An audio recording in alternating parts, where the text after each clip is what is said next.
Varicose వ్యాధితో బాధపడుతున్నారంట. తక్కువ ఖర్చుతో ట్రీట్మెంట్ కావాలి అనుకుంటే ఎవిస్ హాస్పిటల్ని సంప్రదించండి. నమస్కారం. మనం పంచతంత్ర కథలు చాలా చెప్పుకుంటున్నాం కదా. ఒక మంచి కథ చెప్తాం. పూర్వమట ఒక అడవిలో చతుర్దంతుడు అనే పేరున్న బ్రహ్మాండమైన పెద్ద ఏనుగు ఉండేదట. మైటీ ఎలిఫెంట్ అనాలన్నమాట ఇంగ్లీష్లో. ఎంత పెద్దదో, ఎంత బలశాలో, ఎంత తెలివిగలదో, ఎంత సమర్థుడో ఆ ఏనుగు. అసలు ఎంతో పెద్ద సమూహం ఉండేదట దాని వెనకాల. ఈ ఏనుగుల్లో పెద్ద ఏనుగులు ముందు దారి తీస్తే వెనకాల గుంపు అంతా వెళ్తుంది. గుంపుకు ఒక రాజు ఉండటం కద్దు అక్కడ అలా కనపడుతుంది అనమాట. అయితే ఆ కొంతకాలంగా అది ఉన్న ఈ చతుర్దంతుడు ఉన్నటువంటి అడవిలో డ్రాట్, ఒక రకమైన క్షామం ఏర్పడింది. వానలు లేవు, చెట్లన్నీ ఎండిపోతున్నాయి. ఎట్లాగోట్లా జీవిస్తున్నాయి ఏనుగులు. అయితే క్రమంగా నీరు తగ్గిపోయింది. చెరువులు కుంటలు ఏమీ లేవు, సెలయేళ్ళు జలపాతాలు లేవు. నీటికి చాలా అవస్థపడే కాలం వచ్చిందట. అయితే ఇందులో ఉన్న ఆడ ఏనుగులు ఒకరోజు ఈ రాజుగారు అయిన చతుర్దంతుడి దగ్గరికి వెళ్ళి, ప్రభు, గున్న ఏనుగులు దప్పికతోటి మరణించేటట్టుగా ఉన్నాయి, అనారోగ్యాలు పాలైపోతున్నాయి, ఎక్కడా నీళ్లు లేవు, ఏదైనా మీరు ప్రభువులు ఒక ప్రయత్నం చేసి మంచి నీటి ఇవ్వక ఉన్న ప్రాంతానికి ఈ గుంపునందరినీ తరలించాల్సింది అని పరిపరి విధాలుగా బతిమలాడేయటం. అయితే ఈ చతుర్దంతుడు బాగా ఆలోచించి, మనకి ఈ అడవంతా ఎండిపోయినా కూడా ఒక ఏకాంత ప్రదేశంలో బ్రహ్మాండమైన చెరువు నేలలో తవ్వబడింది ఒకటి ఉంది. దానికి పాతాళ గంగ వస్తుంది, అక్కడికి బోల్డ్ అని నీళ్లు ఉన్నాయి, అంటే భూగర్భ జలాలు ఎక్కువ ఉన్నాయి. అక్కడికి వెళ్దాం పదండి, మీరందరూ ఓపిక చేసుకుని నిదానంగా కాస్త కాస్త లేతాకులు ఏమైనా తిని ఆ దాహాన్ని ఆపుకోండి, నిదానంగా వెళ్దామని చెప్పి ఒక 5 పూర్తి రోజులు ప్రయాణం చేసి ఆ ఏకాంతంగా ఉన్న చెరువు దగ్గరికి వెళ్ళినాయట ఏనుగులు. మొత్తం ఈ గుంపంతా వెళ్ళేసరికి ఎంత పెద్ద చెరువో అది. చెరువు నిండా తామర పువ్వులు అవి ఇవి ఉన్నాయి, నిండుగా నీరు కళపెళ్ళాడుతుంటే ఏంటంటే తొణికిసలాడుతూ ఉన్నాయి నీళ్లు, నిండుగా ఉందన్నమాట చెరువును చూసేసరికల్లా ఏనుగులన్నీ ఆనందంతో కేరింతలు కొట్టినాయి, హాయిగా నీరు తాగేసినాయి. వీటికి ఏంటంటే రోజు రోజు నీళ్ళక్కర్లా.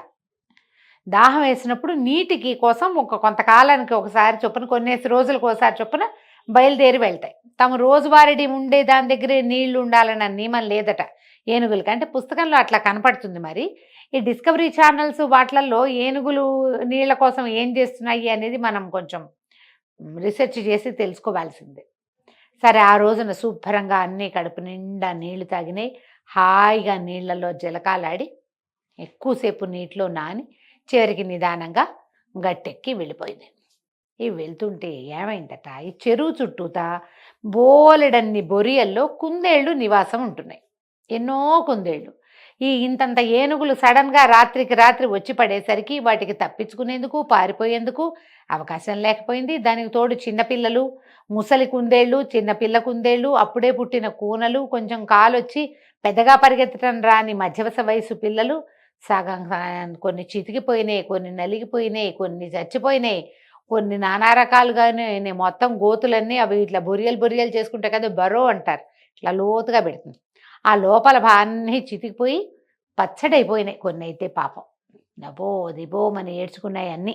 ఏనుగులంతా వెళ్ళిపోయినాయి. వెళ్ళిపోయిన తర్వాత సాయంత్రం మిగిలిన కుందేళ్ళందరూ ఓ చోట చేరారు, శోకాలు పెడుతున్నారు. పిల్లల్ని పోగొట్టుకున్న వాళ్ళు, కాళ్ళు చేతులు విరిగిన వాళ్ళు, మొహం పచ్చడైన వాళ్ళు, తోక చితికిపోయిన వాళ్ళు, ఇళ్ళు కూలిపోయిన వాళ్ళు అందరూ కలిసి శోకాలు పెట్టి, నాయనా ఇక్కడ ఇన్ని నీళ్లు ఉన్నాయి, ఈ ఏనుగులు ఒకసారి నీళ్లు చూసాయి అంటే పదే పదే వచ్చేస్తాయి, ఇవాళ వచ్చినాయి మళ్ళీ వారం తిరిగేసరికి మళ్ళీ తయారు, మళ్ళీ నడుచుకుంటూ వస్తాయి, ఇంత నడిచి వస్తాయి, అవి మళ్ళీ వచ్చేస్తాయి, ఇవి మళ్ళీ రాకుండా చెయ్యాలి. ఏం చెయ్యాలి? ఏనుగు ఎంతది, ఈ కుందేలు ఎంతది? ఇంత చిటి కుందేళ్ళు 100 కూడా ఒక ఏనుగు పిల్లకి సాటి కావు కదా, చిన్న గున్న ఏనుగు కూడా సాటి కావు.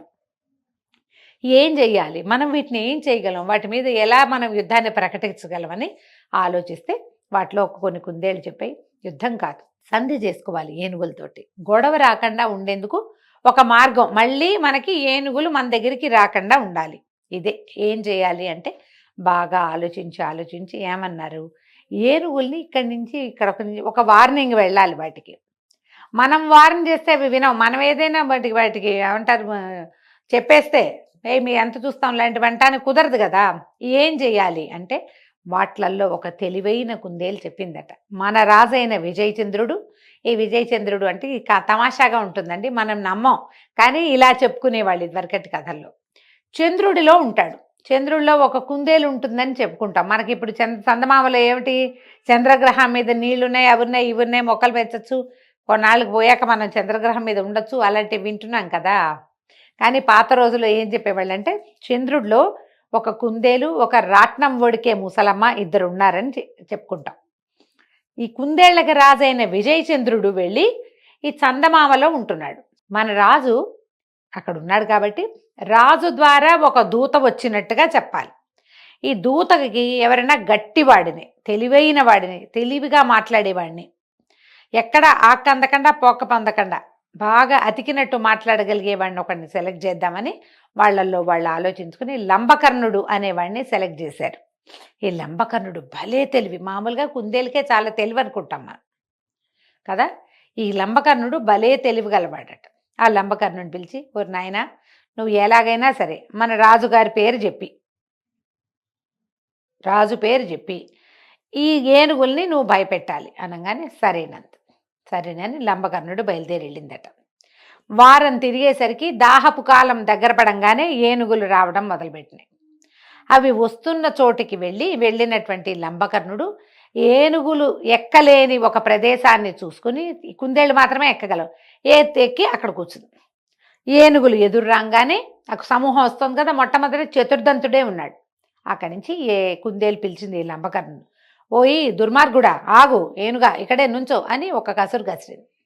ఆశ్చర్యపోయింది ఏనుగు, ఎవరు ఏమిటి అని చూసేసరికల్లా అప్పుడు ఏం చెప్పిందంటే, నా పేరు లంబకర్ణుడు, నేను మా రాజైనటువంటి విజయచంద్రుడి దగ్గర నుంచి నీకు ఒక వార్త తెచ్చాను. ఆయన మా ప్రభువు ఇప్పుడు చంద్రగ్రహంలో ఉంటున్నాడు. ఆయన మాట ప్రకారము నిన్ను ఇక్కడికి రావద్దని చెప్పడం కోసమే నేను వచ్చాను అనేసరికి ఆశ్చర్యపోయాడు. ఏమిటి మీ ప్రభువు చంద్రుడా, చంద్రుడితో పాటు ఉంటాడా, చంద్రుడిలో ఉంటాడా అంటే, అవును, మా కుందేళ్లకి రాజు చంద్రుడు, మా యొక్క రాజైన విజయచంద్రుడు ఆకాశంలో చంద్రుడితోటే ఉంటాడు. ఆయన చెప్పిన ప్రకారమే నేను నీకు చెప్పబోతున్నాను. నువ్వు ఈ పెద్ద చెరువు కోసం ప్రయత్నం చేసి చుట్టూతా ఉన్న ఎన్నో కుందేళ్ల జీవితాలని పొట్టన పెట్టుకున్నావు. నువ్వు నీ సమూహము కలిసి కుందేళ్ల ఇళ్లన్నీ పడగొట్టినందుకు మా రాజు నీ మీద చాలా కోపంగా ఉన్నాడు, నిన్ను మళ్ళీ ఇక్కడ అడుగు పెట్టద్దన్నాడు. అనేసరికి రాజులు చెప్పిన మాట వినాలి. ఇప్పుడు మామూలుగా ఎలా చేస్తారు, ఒక ఆఫీసరు ఇంకో ఆఫీసరు మాట్లాడుకుంటారు, చిన్న చిన్న వాళ్ళతో మాట్లాడారు కదా ఆఫీసర్లు. ఈ ఏనుగు చూడండి, ఏనుగులకి రాజు, కుందేళ్ల రాజు చెప్పిన మాట వినాలి. కుందేళ్ల రాజు స్వయంగా రాలేదు, తన దూతని పంపించాడు. దూతవాక్యం తప్పకుండా వినాలి. దూతోనవత్స్య అంటారు, రామాయణంలో చెప్పబడింది. దూతని చంపకూడదు, దూతనేమనకూడదు, దూత ఏం చెప్తే అది వినాలి. సో ఇతను చెప్పిన మాట ఏమిటి, మళ్ళీ ఈ చెరువు దగ్గరికి రావద్దు, నువ్వు రావడం వల్ల మా వంశానికి చెందిన ఎన్నో కుందేళ్ల జీవితాలు మట్టిలో కలిసిపోయినాయి, ఇక ముందు ముందు అలాంటిదే జరుగుతుంది, కాబట్టి ఈ చెరువుని వదిలిపెట్టేసేయి అనగానే సరే ఏనుగు సరే అనుకుంది. పెద్ద రాజు చెప్పినప్పుడు మనం వినవలసిందే, ఈ ప్రాంతానికి ఆయన రాజు కాబట్టి అని అడిగి ఏమన్నది, సరే ఇప్పుడు రాజుగారు ఎక్కడున్నారు అనగానే, రాజుగారు ఇప్పుడు కిందకే వచ్చేసారు, మరి ఇక నలిగిపోయిన కుందేళ్ళందరినీ ఓదార్చడానికి వచ్చాడని అనగానే ఈ ఏనుగంటుంది, నేను ఒకసారి రాజుగారిని దర్శించి నమస్కారం చేసుకుని వెళ్తాను అనేసరికి కుందేలు మళ్ళీ లంబకర్ణుడు ఆలోచించింది, అలాగే నువ్వు ఒక్కడవే రావాలి, రాజు ఈ సమూహాన్ని అందరినీ చూడ్డు మా రాజుగారు అనేసరికి ఏనుగు ఒప్పుకుంది. తన గుంపు అందరినీ అక్కడే పెట్టింది. సాయంకాలం అయ్యేసరికి ఈ లంబకర్ణుడు అనే కుందేలు ఈ చతుర్దంతుడు అనే ఏనుగుని రాత్రి వేళ చెరువు దగ్గరికి తీసుకొచ్చి నిశ్శబ్దంగా ఏ కదలికలు లేని చెరువులో పైనుంచి కనపడుతున్నటువంటి చందమామని చూపించింది. కొంచెం వెన్నెల రోజుల దగ్గర ఉండేసరికి చంద్రబింబం అదే పనిగా కింద కనపడుతుంది. ఏం చెప్పిందంటే, ఇదిగో చంద్రమహారాజు నీటిలో ఉన్నాడు, పొద్దునే వచ్చాడు, ఈ కుందేళ్ళందరికీ ఆశ్వాసన ఇచ్చాడు, మీరేమీ బాధపడకండి, ధైర్యంగా ఉండండి అని. జబ్బుగా ఉండి దెబ్బలు తగిలిన వాళ్ళందరినీ ఓదార్చాడు, పిల్లలు కోల్పోయిన వాళ్ళని ఓదార్చి ఇప్పుడే సమాధి స్థితిలో ధ్యాన స్థితిలో ఉన్నాడు, చెరువులో చూడమంటే ఆ ఏనుగు తొడవెత్తి చూస్తే ఏ నీటిలో కదలకుండా ఉన్న చంద్రబింబం కనపడంగానే ఆ ఏనుగు తొండంతో ఒక నమస్కారం చేసి సమాధి స్థితిలో ఉన్నాడు రాజుగారు. అంటే ఇప్పుడు ధ్యానం చేసుకుంటున్నాడు, మెడిటేటింగ్ అన్నమాట. ఈ మెడిటేషన్లో ఉన్నప్పుడు రాజుల్ని కదపకూడదు కాబట్టి నన్ను క్షమించండి, ఇంకెప్పుడు ఇక్కడికి రాము మేము, మీ వాళ్ళందరినీ ఇబ్బంది పెట్టేందుకు మమ్మల్ని క్షమించండి అని నిశ్శబ్దంగా ఏనుగు వెనక్కి తిరిగి వెళ్ళిపోయిన ఏనుగు తన సమూహాన్ని తీసుకుని అడవిలో ఇంకోవైపు ఎక్కడైనా నీరున్నాయేమో సెర్చ్ చేద్దామని సమూహంతో పాటు బయలుదేరి వెళ్ళిపోయింది. ఈ చెరువు చుట్టూతా ఇళ్ళు కట్టుకున్న కుందేళ్ళని లంబకర్ణుని తెగ పొగిడి, నేను నువ్వు ఎంత తెలివిగా మాట్లాడేవు, నీ మాటల వల్ల ఇంకా ఏనుగు దగ్గర కూడా రాకుండా వెళ్ళిపోయింది అని అనేక నమస్కారాలు చేసుకున్నారు. హాయిగా ఉండటం మొదలుపెట్టారు. ఏదైనా సరే ఒక వాక్యం చెప్తారండి, ఉపాయేన హి యత్శక్యం నతత్శక్యం పరాక్రమై అని.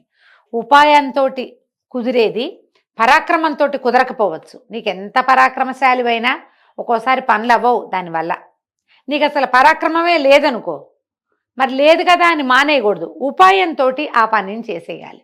ఉపాయంతో కుందేళ్ళు ఏనుగుల్ని తమ వైపు రాకుండా చేసుకున్నాయి. కథ కంచికి మనం ఇంటికి.